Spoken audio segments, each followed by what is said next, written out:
Peygamber Sevdalıları Vakfı Regaib Kandili Mesajı 2025. Recep ayının ilk cuma gecesine Regaib gecesi denir.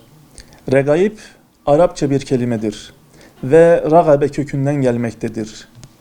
Ragabe, kelime olarak herhangi bir şeyi istemek, arzulamak ve ona karşı meyletmek ve onu elde etmek için çaba sarf etmek demektir.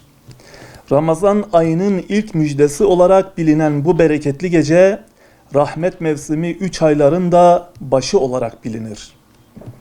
Peygamber Efendimiz sallallahu aleyhi ve sellem bu aylara vurgu yaparak ümmetine şu duayı telkin etmiştir.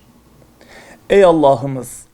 Recep ve Şaban'ı mübarek eyle, Ramazan'a mülaki eyle, ulaştır. Şüphesiz İslam ümmetine verilmiş en güzel nimetlerden biri de rahmet iklimi 3 aylardır. Bu aylar Müslümanların günahlardan arınma, tevbe, istiğfar etme, hayatını gözden geçirmek ve yeni bir başlangıç yapmak için bir fırsattır. Rahmet ayların içinde bazı gün ve geceler bereketli kılınmış ve İslam ümmeti için büyük bir hayır kapısına dönüşmüştür. Bu vesileyle önümüzdeki Perşembeyi Cuma'ya bağlayan gece Regaib gecesidir. Bu geceyi tövbe ve istiğfar ile geçirmek, dua kapılarını aralamak adına hayırlı ve bereketli bir gece olarak geçirmek çok önemlidir. İslam ümmeti olarak zor günler geçirmekteyiz.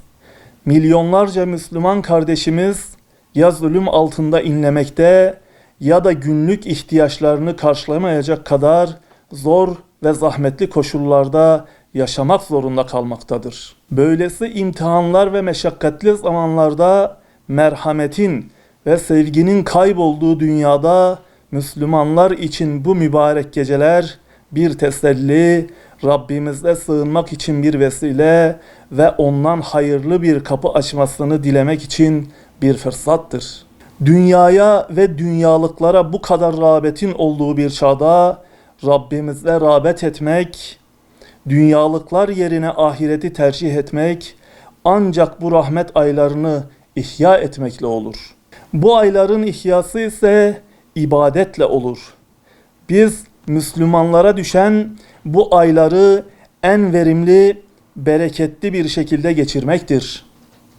Başta Gazze olmak üzere tüm Müslümanların zaferi için dua etmek, maddi, manevi destek olmak bu gecelerde yapacağımız en önemli işlerdendir. Bu vesileyle Peygamber Sevdalıları Vakfı olarak tüm İslam ümmetinin Regaib gecesini tebrik eder, tüm mazlumların kurtuluşuna vesile olmasını dileriz.